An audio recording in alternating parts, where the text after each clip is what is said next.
Welcome back to another Destiny 2 video, and today I have a very special one for you. We'll be talking about the best mods that you're going to want to be running on your sniper rifles.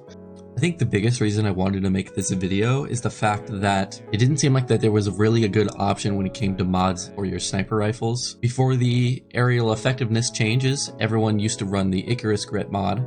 You were actually able to land some pretty consistent snipes, but ever since the change, running an Icarus Grip is only going to give you 15 airborne effectiveness, and it's not enough to bring you into the next level for it to even change anything. Would be the other one that I see a lot of people running would be the targeting adjuster.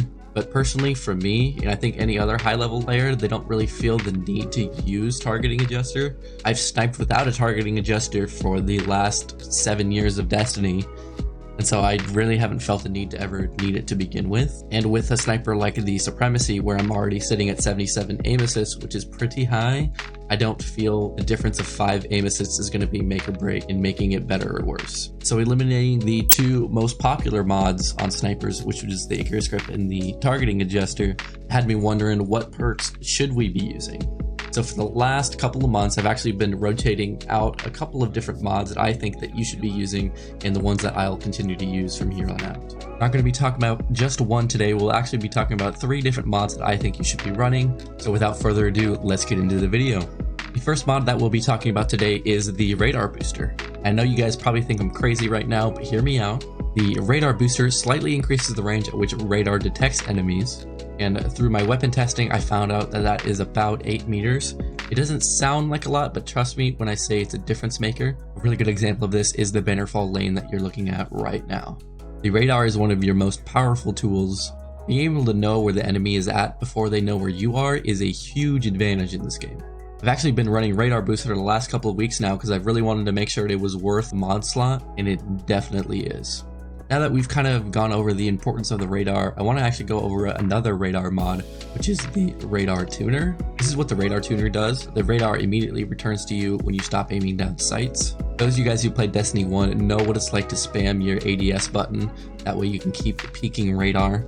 This mod accomplishes just that. You can do a very similar thing where you keep pressing the ADS button for your radar to ping in that split second that you're not ADSing between your ADS times. That kind of allows you to stay ADS'd almost the entire time, but still get the radar information every now and then. Again, with the radar being a very powerful tool, I do see this as a pretty viable option.